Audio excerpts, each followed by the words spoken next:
Hey, what's up, everybody? Craig Perra here from Sex Afflictions and Porn Addictions, a podcast designed to help you create healthy sexuality and a great life. And this is a podcast for you partners out there who are listening, who want to better understand your husband's journey and committed to a healing journey for yourself. Today, we have a very special guest, Barbie Moreno from Wounds to Wisdom. We met on LinkedIn. I loved her perspective on mental health, and we had a few great chats. And I'd like to welcome you to the program, Barbie. Thank you. Very excited to be here and see what we chat about. Yeah, let's jump in. So, first, I always want to hear about people's story. I'm always fascinated when people have done something like me, where they went from an executive job to now helping people. And you got those blinders on. Your title is your identity. Mm. Until that identity is shattered, at least in the case for me. Um, Tell me a little bit about yourself. How did you get to from where you were to Wounds to Wisdom, which I absolutely love that perspective. Yeah, so I think shattered's a great word, right? So starting off, everybody goes back to their childhood for the most part. Childhood, abusive father, alcoholic, left my mother. My mother was not able to mentally take care of us. She was emotionally checked out. She did her best, right? She dealt with what she could, but I became an overachiever because of that. And I earned my way into a very prestigious position at the private bank and was doing really, really well. And then I got pregnant with my son, which my husband and I were super excited about. But when I had him, I had postpartum depression. And when I let my work know that I needed a little bit more time off, they said, yeah, no problem. And then the next day gave away my office that was a very prestigious office that I'd earned to a male, basically saying because of the fact that he didn't have children, didn't need to take time off from work, that he could have my office space. And Ouch. yeah. And so, of course, thinking that possibly couldn't be legal, found out it is. Your job is protected, but your office is not protected. And people might say, like, oh, who cares about an office? But where I was at, that was like a badge of honor.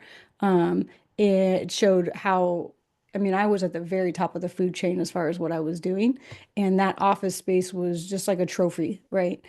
So I went back to work because I thought the longer I'm out, the worse it's going to get. And I never dealt with my postpartum depression. And 4 years later, had to go on medical leave because I literally lost my mind and physically couldn't take it anymore. And I needed to learn to heal. I needed to figure out why was I such an overachiever and why was my identity tied so much to my work and how do I get better? And from there, I just learned that a lot of my stuff was rooted in my survival mode as a child and that my biology and my brain had changed to make me this type of person. And so I needed to undo it. And that's how I got from wombs to wisdom. And how did you undo it? Can you explain that journey and transition from corporate executive to mother Mm. to depression and realizing how much you don't have control over? What was your process? And was this your first time in self-help, seeing a therapist? What help me understand that journey a little bit better. Yeah, I mean, I didn't grow up in a space where you saw therapists. And That's so weak. actually, right. And when they diagnosed me with postpartum depression, I didn't even really understand what that meant. Mental health was never discussed in my family. And so I was like, what does that mean? What am I supposed to do with that? And then they start sending you to a therapist and they start putting you on medication. You don't even know what they're putting you on or what it's all about. And all of the medication would actually make me significantly worse. And so I had to start doing my own research on what is this stuff that they're doing to me. And the insurance that I had at the time, literally every time I would go in, it would be a new doctor because the other doctor had not, had quit. And it was an HMO type of insurance. And so I didn't even have control over my health care and my mental health. And so I figured there has to be a better way. I've always been somebody who looks outside of the box. And so I started learning about other techniques about, mindfulness. Meditation was a big thing for me. And I am one that completely understands when people say they can't meditate because they have monkey mind where their mind just keeps wandering. But you can learn.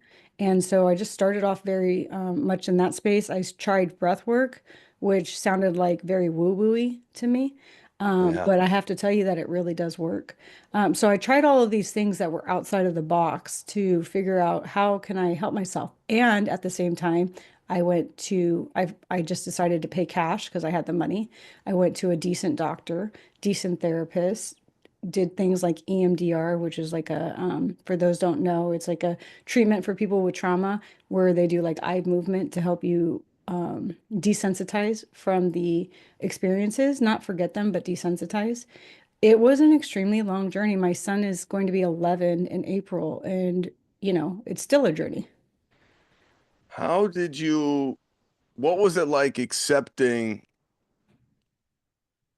the diagnosis of postpartum depression? Because I remember having absolutely all the symptoms of clinical depression, Mhm. but it took me a while to get my arms around that there's something else happening here beyond me doing a poor job turning that frown upside down. Mhm. And in corporate, we're taught to be resilient, solve problems, suck it up. The buck stops with you. You're the boss. You're responsible.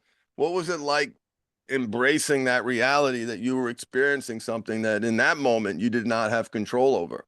I didn't embrace it. I avoided it. I felt like a complete failure. Like somehow I caused my postpartum because I was weak and I needed to man up, being a woman, but man up and just suck it up, buttercup. And so I actually didn't embrace it until I had no choice. And when I say I had no choice, my liver was failing, my kidneys were failing, my cortisone levels were super like high. Like I was physically, when you see it physically, that's when I think that you really have no choice but to address it. When it's mental, we don't think about mental health like we think about physical health. If you go break a bone, you go get it fixed. But when you're mentally dealing with things, we tend to think of ourselves as failures. I don't know about you, but I Mm, absolutely thought I was like, I can fix this. Like, what's wrong with me? I don't, I don't understand why I can't get this better. I don't understand why I can't just push through it like I could push through everything else. So I didn't accept it for 5 years. wow. And then that Wow. just made it worse, right? Stuffing it down, Hmm. ignoring it, Hmm. grinding through it. Hmm. And so when you finally made that step to do what the doctors were telling you to do, to take the medication and take the therapy, looking back, what was missing? And the reason you exist is to your whole story is like, wait a minute, I'm not getting something that I needed with medicine, with traditional therapy. Why didn't it work for you? Because deep down inside, I still didn't feel like I was worthy. So you can take pills, which I'm not, I absolutely believe that some people need medication, but I think they over medicate people. Me Um, too. I yeah, agree that same. Some people need it. yeah. A lot of people are taking it when they should be focused on other things. Yeah, when they can use other tools, right? Like medication is a tool, but it's not the answer to everything. And you still, even medicated, you still have to do the work.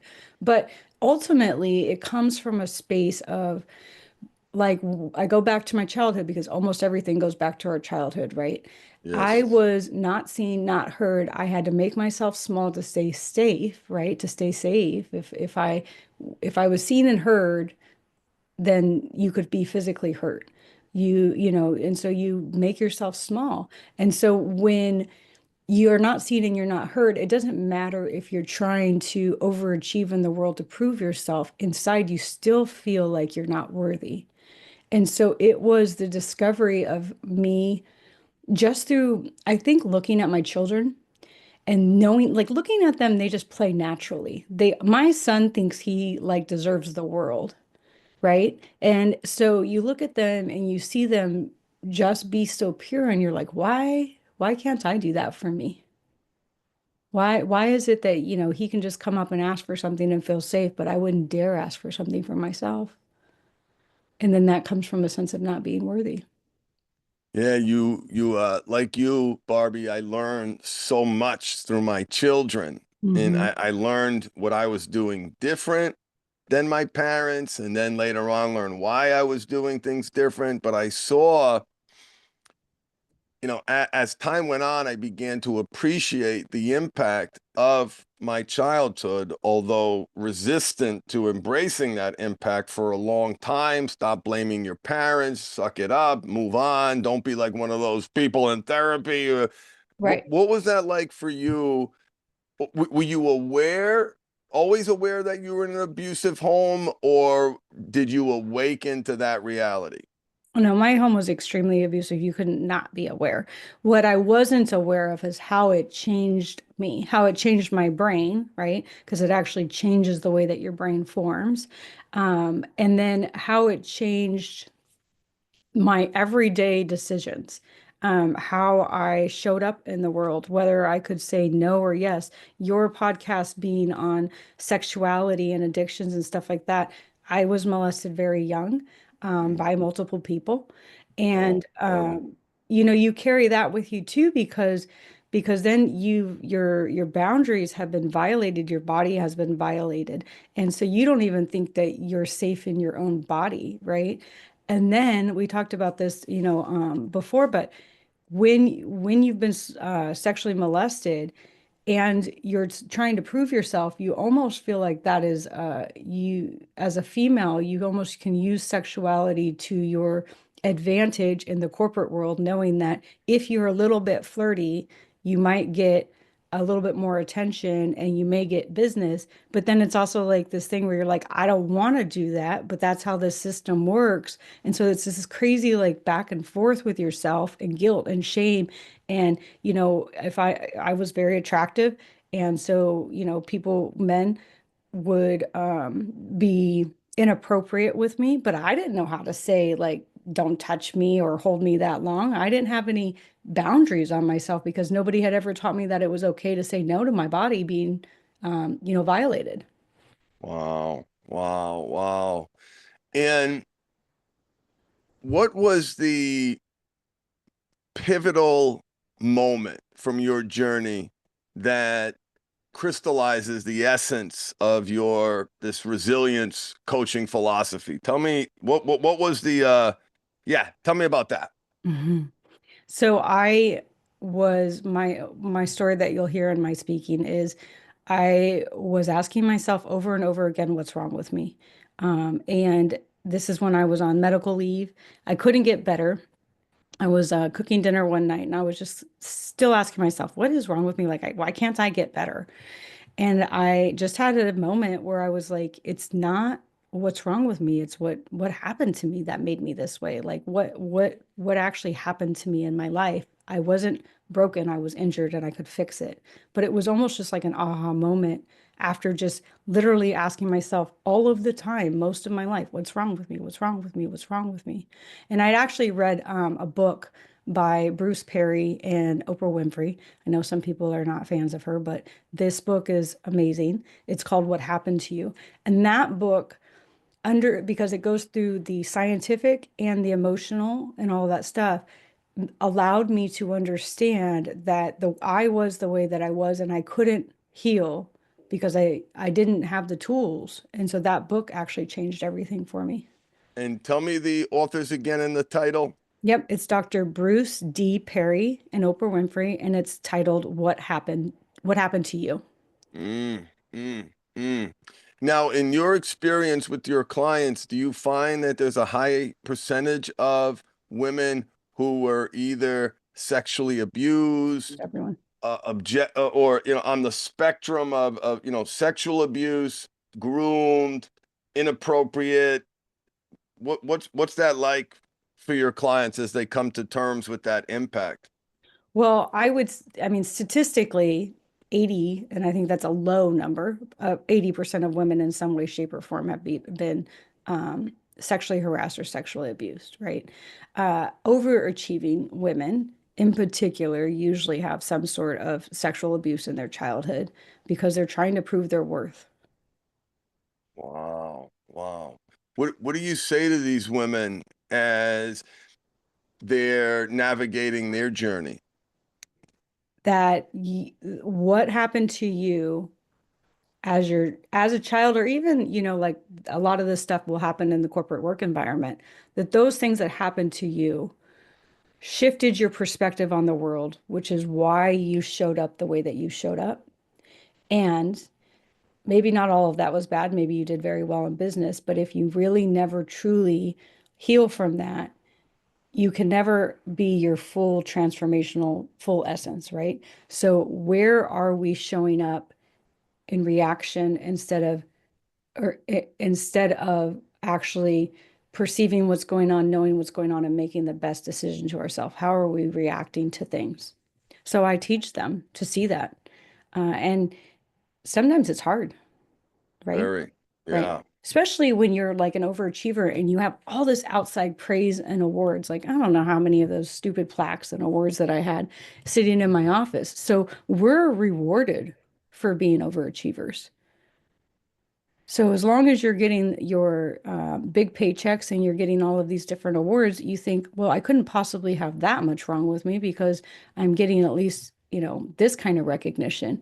But then how come when I go home and I don't have that recognition that I've tied my identity to, how come I don't feel good enough? Yeah.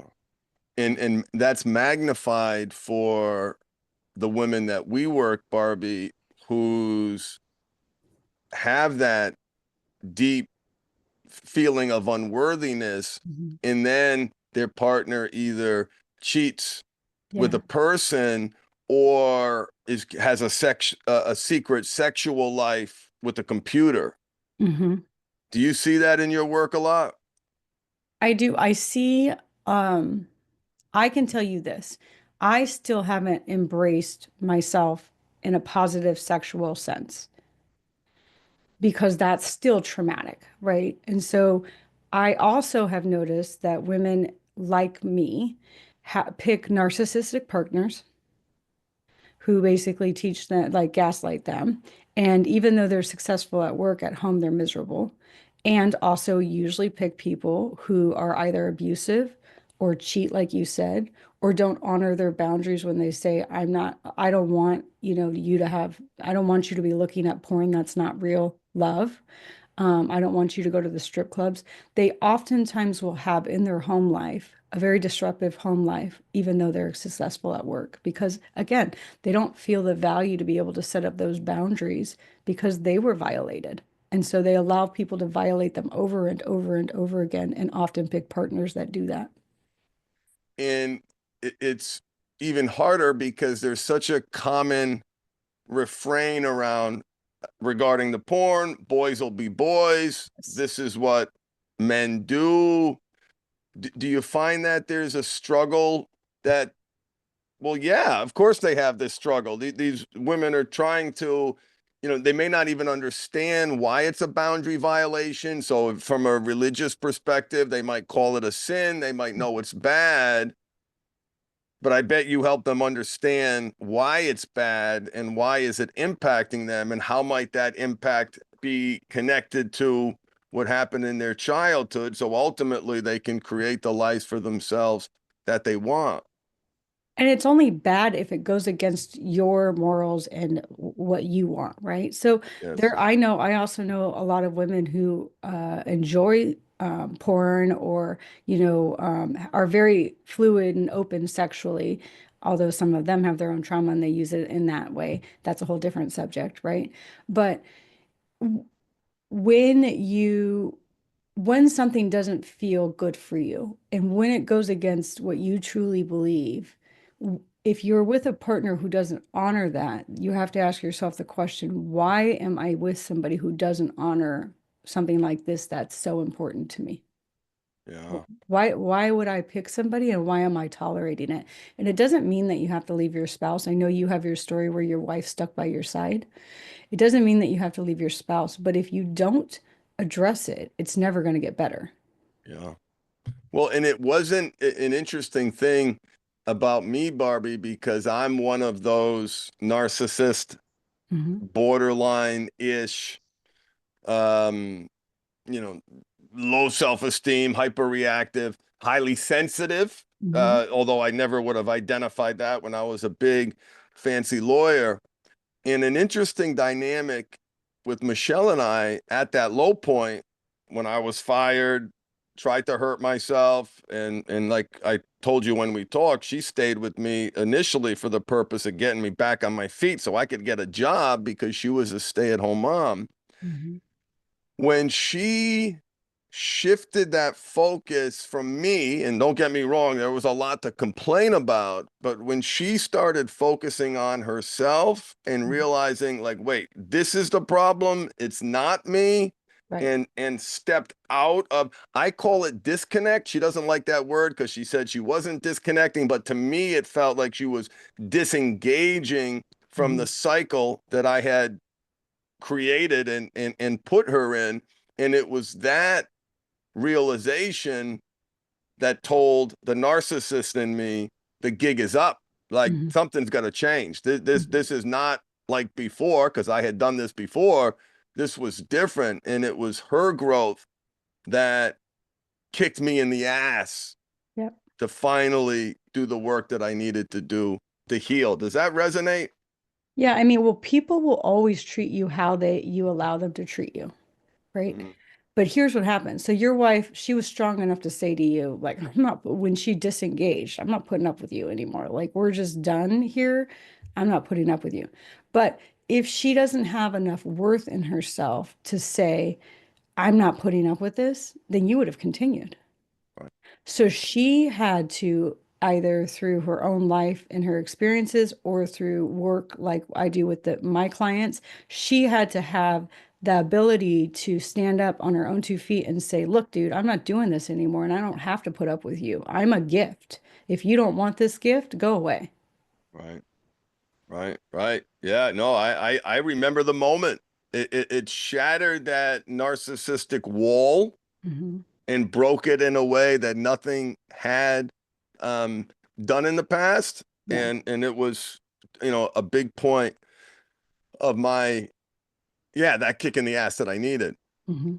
Um, Tell me about shame. Hmm. When someone has been violated like you have, like I was as a child, and really I want to focus on the women who are listening now and the man who are listening to better understand their partners. That's a tough one. I don't even know if I have a question, but shame is the topic, and whatever you're inspired to share about that regarding your own journey, and then maybe how you help your clients navigate that. What comes up for you when you hear that word? Well, shame is something that I think a lot of people carry. We're shamed by our social environment. We're shamed by our religions. We're shamed by our parents. We're shamed. I mean, shame is just something that's how people often control us, right? Is through shame.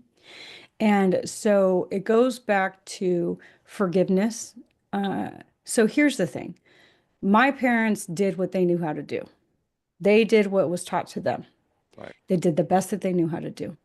My mom is a huge shamer. She still shames to this day. But that's how she was taught. You get things done is through shame. So it's her communication style.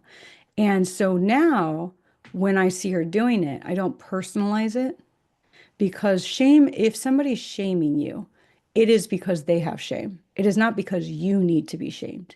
right. And let's say you did something that you feel like was quote unquote shameful. You have to move on and forgive yourself. Sitting in it does you nothing. The guilt of it does nothing for you. It's done. Move on. Be better. Learn from it. If you don't learn from it, then it never served its purpose. But if you learn from it and you transform into something better, then it served its purpose. Yeah, no, so important. And shame has so many different faces and impacts so many different area of our lives. What do you say to women, or maybe even what you learned on your journey around shame and sexuality? And by that, I contrast the male Mhm. upbringing and the female upbringing. And both, let's say in a religious home, got the sexual shame. Don't do it. Don't talk about it. You're going to burn in hell. It's bad. Yet there is a cultural narrative on the guy side to do it. Mhm. If you're sexually active as a male, you're considered a stud. If you're sexually active as a female, you're considered a slut. Exactly. Yeah. And so many of my male clients have so much dysfunction and so many challenges around intimacy and connection and love, sex and shame. Mhm. What I don't think the guys understand, or what certainly if they're doing the work, they're understanding how their partner's shame is almost a double whammy because they did not get that narrative. Right, right. And so what happens is because they didn't get that narrative and they weren't allowed to honor themselves and explore sexually, all of the stuff that these guys are watching and engaged in is even worse Even because worse. it's like you want that, you're watching it, that turns you on. And so because I'm not that, I'm not worthy or I'm not good enough or you don't want me and you don't desire me. And so now I'm shamed because I am not that person who's, on that video who's doing all this crazy stuff because that doesn't feel comfortable to me. Now I feel like, well, I can't fulfill your needs, right? Because I'm not Yeah. going to do those things. Or maybe I might try to please you, which makes me uncomfortable because that's not part of the way that I want to be. And so I might try to change myself to do the things that you are watching on these videos, which are completely not realistic for a relationship. But those different things, they're saying to a woman, like you're not desirable because you are not that girl that's wearing, high heels, walking around completely naked, letting every other guy, do a threesome with her or multiple different things. And so we're taught we can't express our sexuality, and then those that do express their sexuality, we're taught that we're not fulfilling for a man because we don't do the things that these other that they're watching, right? So there's this like conflicting message. This is what they want, but you can't do that because you're a good girl. Yeah, yeah, and as you said that, I realized, I'm reinforcing how many different layers are. If you look at shame through it like a gemstone, there's so many different facets. The shame of not doing it the wrong way, not living up to expectations. And as you mentioned earlier, the most or one of the most important steps is reclaiming that body autonomy. Mhm. um how did you do that? I'm still working on it. Yeah, well, So it's work in progress for me too. Let's get real here. yeah, That's I'm my intimacy disorder. It doesn't flow right. naturally in this direction. Flows naturally there. I control it and it's different, but Mhm. I'm just being real. Yeah. That directing that energy towards love and connection was and continues to be a challenge that I'm much better at it, but it sounds like maybe there's some commonality here. Does that resonate? Yeah, absolutely. I mean, I think that it's like you can work on your mindset, you can work on your relationship with money, you can work on all of these things, but there's something about the sexuality that is like almost like the last thing that you can work on. It's like we avoid it at the very last cost, right? Because especially with people with a past, it's extremely difficult to touch that subject. It's very sensitive. And so like when I say I'm still working on it, I have a wellness center and like tomorrow I have a doctor coming in and she's a sex therapist and she's going to talk with women about, teaching us how to say what we like and don't like. It is extremely uncomfortable for me Mm, to use words to tell somebody what I like and don't like. We're just taught to be quiet and be there to please the man. And right. so Receive. it's vulnerable to say Or that. yeah, yeah, yeah, yeah. Yes, yes, Yeah, I mean, like, yes. what if I say something and like my husband's like, "What the hell?"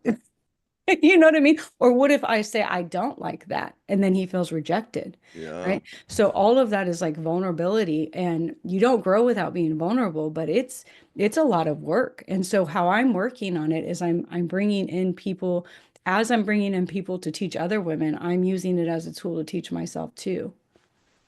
Yeah, I know. Join the club. That's why I have people like you on my podcast so I can continue to learn and grow. And if you have a great experience with that Mhm. doctor, pass that person along. Absolutely. And she is fantastic. So I will Wonderful. give you her information. She's absolutely fantastic. And for the women listening now, say to yourself, I like blank sexually, Mhm. and see how it feels. It will It's feel shameful. shameful. Mhm. Like just the mere Mhm. admission, grown women, successful mothers, Mhm. challenge after challenge that they've overcome. And I think we're, I guess, giving a voice to the problem because we're not solving it, but acknowledging how deep it is in your body. And Mhm. there's a reason people get arrested when they're older for doing things to people who are younger, Mhm. because it is so massively impactful. Mhm. And, you know, and so often it's a family member Right. or someone close to them, Right. and stuff happens, Yeah. let it go. Right. That's a deep, deep, deep wound. Right. Well, what that teaches you, especially when families know about it and they cover it up, it teaches you that you don't matter. Right. Right? So that you don't matter. The other thing on the sexuality is what I notice with women is so they either are like me or they go the opposite extreme, almost like with the career. So they go overly sexual because they're trying to prove that it's not affecting them, or that's how they oftentimes it can, just like for a man, it can become an addiction, right?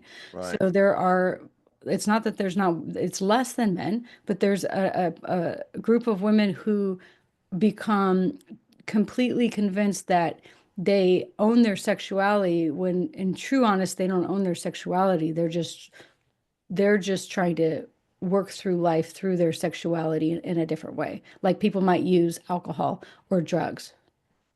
Yeah, it shuts down or it explodes, Yeah. often on those two extremes when you have that trauma.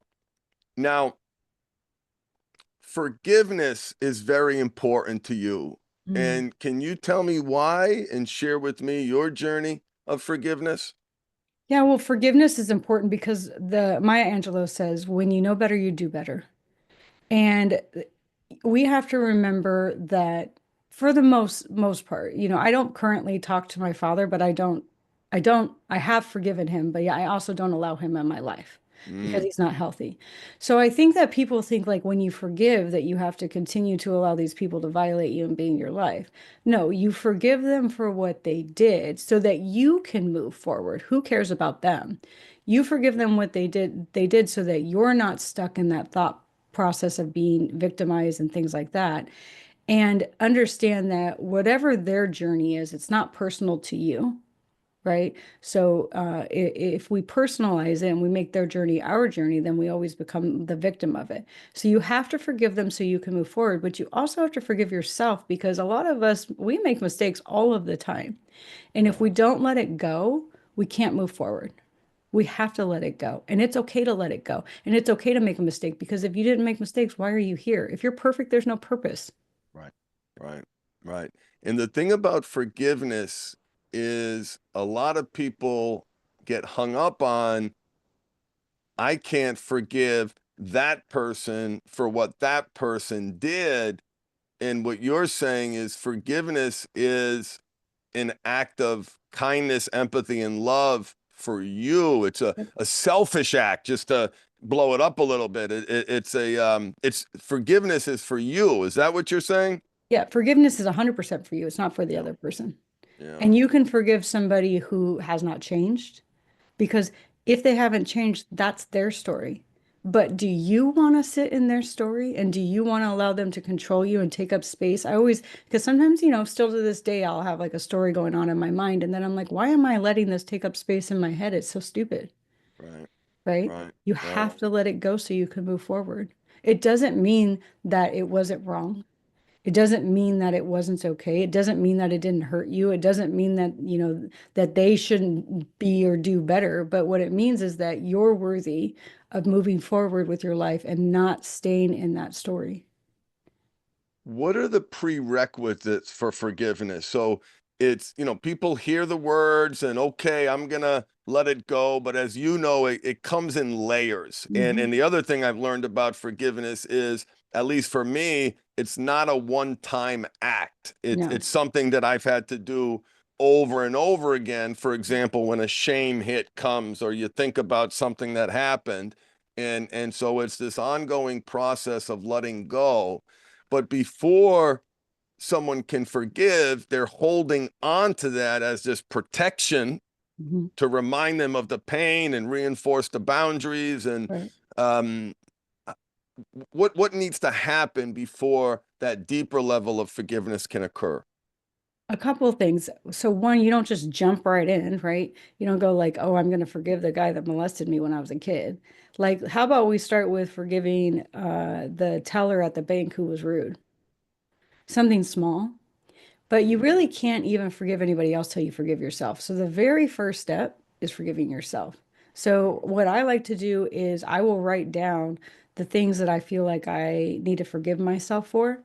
And then I'll go through them and be like, I forgive myself for that. Like even silly, stupid things. Like maybe I told my son, like, get out of my office because I was busy working and he was bugging the living crap out of me, you know? Then I have to go back and say, look, like I forgive myself for that. I don't want to talk to him that way. I'm going to work on it. And also, like, I was frustrated, so I forgive myself for that, right? So, starting small, working on forgiving yourself. I really believe you cannot forgive other people until you forgive yourself. I agree with that 100%. Back to forgiveness is a selfish act of kindness for you, Yes. for you. What is your favorite quote or mantra that you live by, and how does that resonate with you? How do you use that to fuel your journey?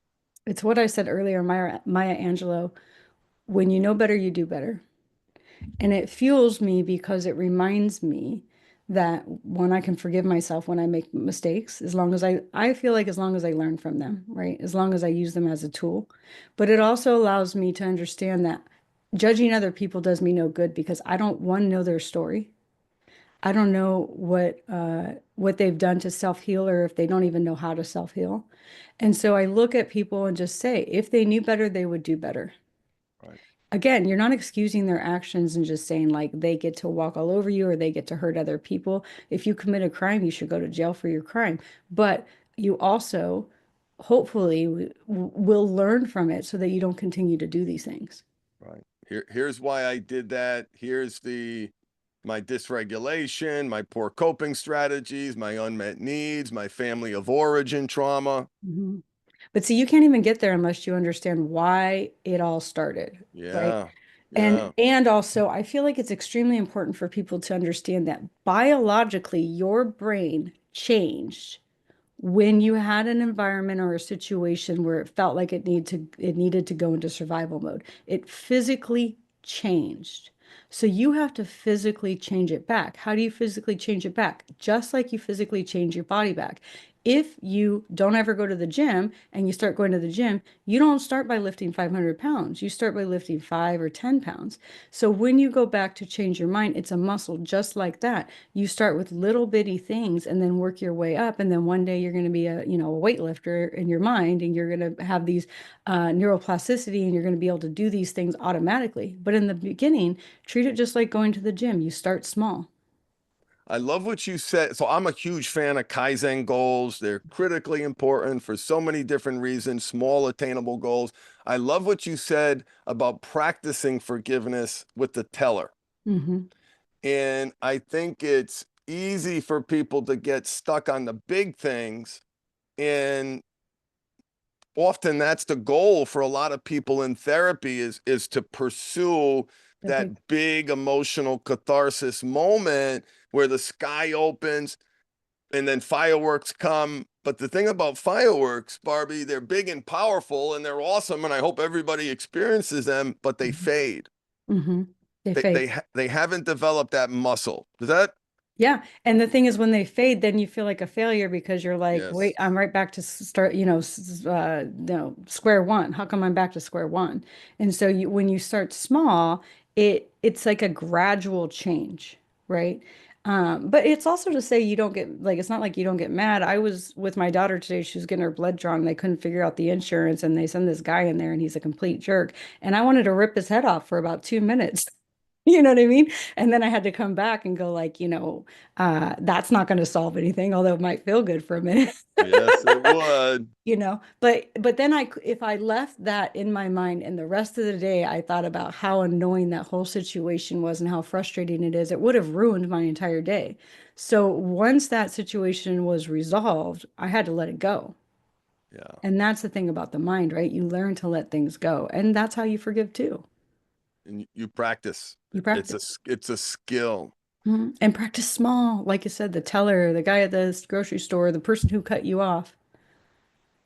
That's such an important lesson, and it feels so trivial maybe in the moment with these Mhm. little things, but I really want to reinforce for people listening how important that is, because you read a lot about identity, Barbie. It's the most important thing, and identity is the deepest level of change. How do you create that? And Mhm. that's the question that I've been having fun answering with clients. And to your point, it starts with those little itty bitty teeny tiny that feels so insignificant and trivial, but you're strengthening that muscle. And so you have to develop tools for that, right? So you practice, like my daily practice is journaling. And I don't journal for an hour. I journal for like literally less than 5 minutes, right? But I do a gratitude journal and give 5 things that I'm grateful for because it trains my mind to be grateful. My children, before they go up to bed at night, we say, "What are your 5 gratefuls today?" Because it trains your mind to be grateful. So then when you're throughout your day, you're looking for things to be grateful for to talk about at night. And so it's the same thing in anything, in forgiveness or in self-love. I used to brush my teeth and say, "I love you, I love you, I love you, I love you, I love you," because I needed to remind myself that I do love myself, right? So it's Yeah. these little tools, and these tools are the things you get from people like me and you and who have gone through it and have worked through it. And so you take what works for you and you leave the rest. Yeah. No, so true, Barbie. What Anything else you want to leave with the women who are listening to this? And we'll get to, how people can contact you in a second. But is there anything else important that we didn't cover, or a message that you have for the women who are listening to this podcast, angry about their partner's porn use, the lies and the betrayal? Um, what do you want to say to those ladies? I want to acknowledge their pain and say, "I'm sorry that happened to you." Sometimes we just want to be heard, right? And every time Yeah, people try to give us excuses and tell us tools and all of these different things, all we really want is somebody to hear us. So I want to say, "I'm sorry that happened to you." yeah. Thank you, thank you. Okay, so we're gonna do this again, Barbie. How do people find you on the web? What's the best way to get in touch with you? Mhm. I know you work with people. Tell us a little bit about your practice and what you do, and then we'll get into the deets of how they can find you. And everyone who's listening, you'll see in the comments or the description, we're gonna have all of Barbie's links. She's got a Facebook group. Her From Wounds to Wisdom program is very successful. Tell us what you do and how people can find you.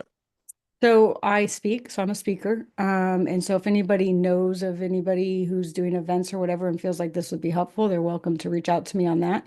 But mostly I say I have a 30-day course and it's not, it's the beginning step. I don't think that people should go into one-on-one coaching until they've done some tool building because one one-on-one coaching is more expensive, but you need to sit down and figure out what's going on with you. So that's why I put together a 30-day course because it gives you the basics so that you can kind of understand yourself before you go into some sort of coaching or really big change, right? So people can contact me on my website, which is my name, Barbie, spelled like the Barbie doll, Barbie, Moreno, Moreno.com. That has all my Instagram, my Facebook. It will be loaded up with my course actually relatively soon. And I would say that's the best contact point for me and to see what I offer. And just a side note, just for those for shits and giggles, my husband's name is Ken, so we are Ken and Barbie. So Oh my gosh. just remember Barbie, and then that will be easier. Yep, I love it. I love it. And you also have a podcast. What is the name of that podcast? And I'm going to include the links for that too. Yep. So that's From Wounds to Wisdom. It's on YouTube. It's wherever you stream, it's on there. And that one is just me talking to people about their stories and how they went from here to there and how it'll give you great tools, right? That's what we're looking for, is just tools. Yep, yep. I love the practical nature of your approach, Barbie. Thank you. Thank you so much for joining me.